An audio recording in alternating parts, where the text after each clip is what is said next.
And another thing with sugar and fructose in particular is that it's addictive. It gives a dopamine response to the addiction centers of your brain, just like cocaine, heroin, and methamphetamines. And there are MRI studies. Dr. Lustig talks about these in his various works, in his book, and so forth, and his talks, showing MRI studies showing that people who are addicted to sugar and metabolically unhealthy, they kill the same areas of your brain as methamphetamine addicted people, to the same extent as these meth addicts as well. Okay, so this is a devastating drug, and as we know from the biochemical evidence from UCSF, this affects your body in the same way as alcohol. So it's killing your brain and addictive like meth, and it destroys your body like alcohol. Okay, this is one of the worst drugs that exists, and for decades, researchers and scientists and doctors were saying that, and were railing against the opposition research from fraudulently put forward by the sugar companies, which has all been uncovered from the Journal of American Medical Association.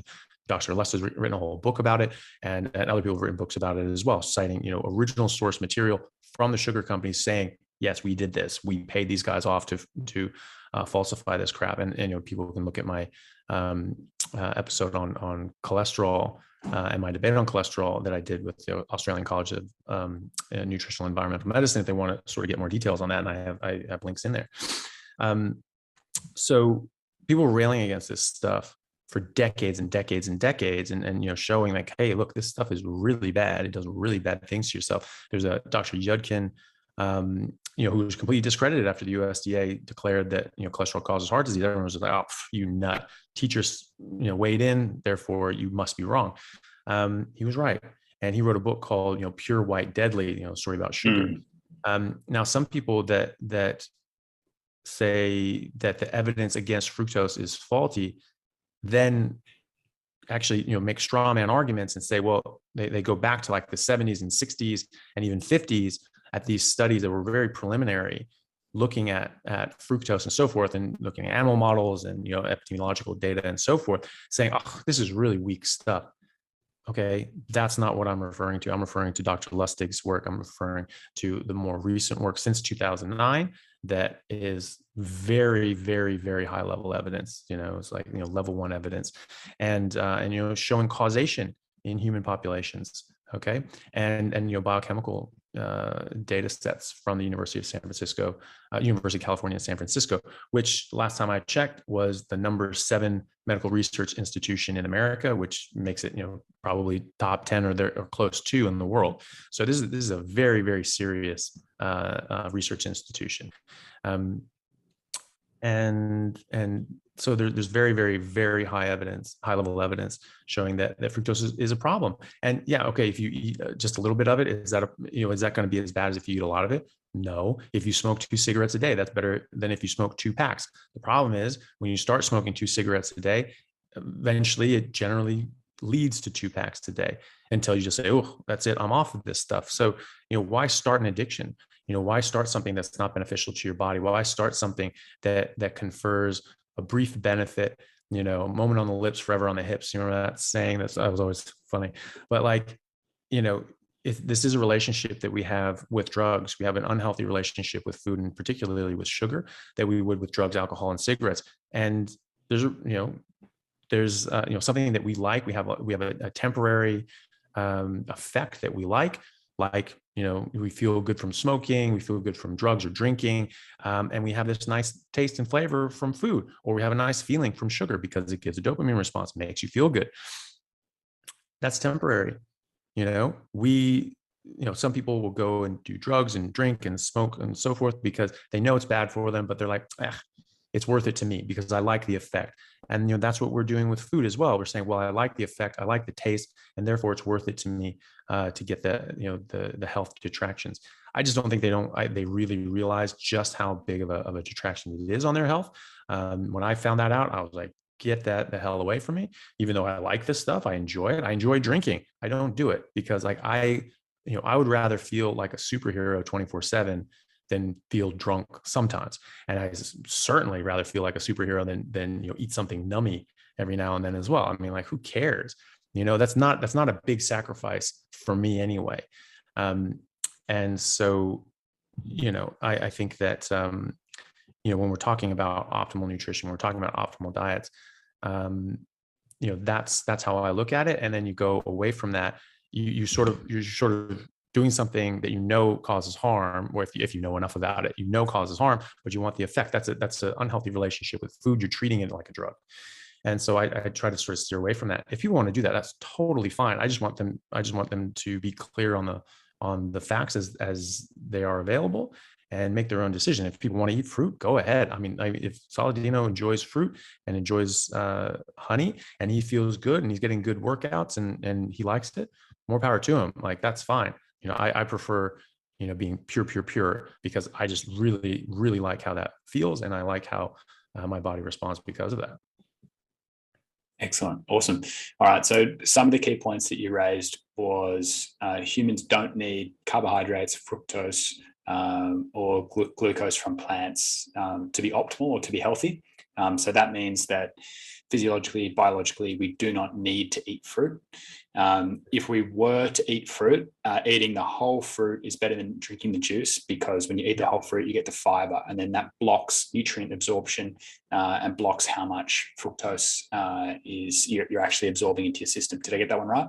Yeah, and you're also just getting a hell of a lot less fructose. Oh yeah, of course, because you can only eat like 2 apples before you're like, I've had enough. But you can drink exactly. like I mean, it's probably going to be like 10 apples are going to go into a glass of apple juice. Yeah, for sure. Like I don't see too many people eating 10 apples in just one go, or they might drink down 5 glasses of orange juice, or I think actually Carbo really actually does. And he was talking about in one article that he gets like 40% of his calories from orange juice alone. So so and he feels better and he likes it, and that's fine, but if he did cocaine every day too, he'd have a lot of energy, he'd feel fantastic, for a time. And then it's going to catch up to him. And I think this will catch up to him too. He's eating a lot of meat, he's not eating a lot of other things, so he's going to be cushioned from this a bit, but I think it will catch up to him. I think it will cause him harm, unfortunately, and I hope that he gets away from it before anything too bad happens. Yeah, me too. And eating a small amount of fruit is obviously going to be better than eating a large amount of fruit. But to your point earlier about sugar being addictive, fruit can be addictive too. So, you can easily eat a giant plate of fruit and then an hour or so later go back again. To what I was saying before, like, I think the carnivore community is really important for people who are unwell, people who are sick. And personally, I think it can be confusing for people if you then say to them, hey, you can get your sugar or your energy spike. You just can't do it through eating, lollies or the crap that you're eating before. You have to, you can actually get it through eating honey and fruit. I think that can kind of contribute or help to fuel that addiction they already have to these sugary foods. So that can be, it can make things even worse. Yeah, I've actually spoken out about this before. When last time I was on, Dr. Baker's podcast, this is when I first sort of started hearing about these guys saying that fructose was not only okay, but it was good for you and you needed it. And so I did a whole hour with Dr. Baker talking about this, and I did not think that was the case. Since that podcast, I had a lot of people reach out to me and message me on social media and so forth, just basically telling me that in their experience, that what I had said, rung true and had been a problem for them, because they said, oh, I can eat honey, I can eat fruit. And so they did. So they started eating it. It started out as a little, and then it was a little more and a little more, and it was a lot more. And they said within 6 months, they were eating pizza and junk food and shit, and they gained all the weight, and they had all their health problems back again. And then they sort of had a wake up moment. For some of them, that was, my talk with Dr. Baker, where I was like, look, this stuff is really bad. And they sort of, had a come to Jesus moment, going like, oh crap, that's what happened to me. I need to just go back, just pure. I can't eat any sugar at all. Some people aren't going to have that problem. Some people don't have that issue with food. I mean, I love sweets, but I certainly didn't eat a lot of them. And, when I did, it would sort of be at a time, but I almost never ate sweets. And so I didn't have that problem. And obviously exercise, extensively, with my athletic endeavors and so forth, and playing professional sports. But, not everybody has that, and a lot of people come to that, like you say, because they're having health issues or weight management issues, and so they've had a very unhealthy relationship with food. They've had these food addictions. They've treated food as drugs, and specifically, we talk about comfort foods. This makes us feel better. That's a drug. You're self-medicating. We have people with different sorts of issues, and they're eating this food because it makes them feel a little better. So we are really using this stuff in the wrong way.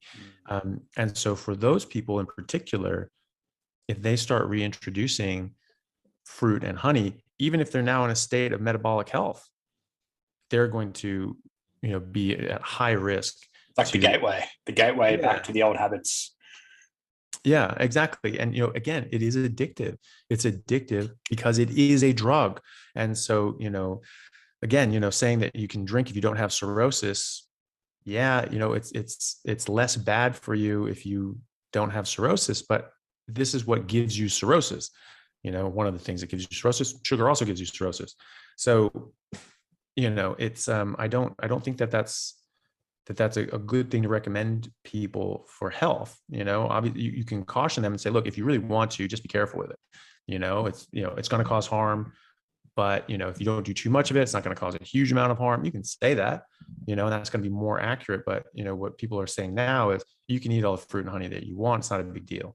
And more than that, it's good for you and you have to have it, that it's vital, but it's not. It is not vital. There is no such thing as an essential carbohydrate. These things are not essential. They aren't, you do not need them. And I would argue that you do not want them unless you're starving to death. They will confer a benefit if you're dying and you need it to stave off death. I think that's the only benefit. I think that's the reason that this stuff tastes sweet to us, and that we can eat this in the wild, because people that were able to eat this stuff historically during lean times were the ones that survived. And so, but that's a survival mechanism. That's, when you're in a really bad state, that is not optimal. That is not necessary.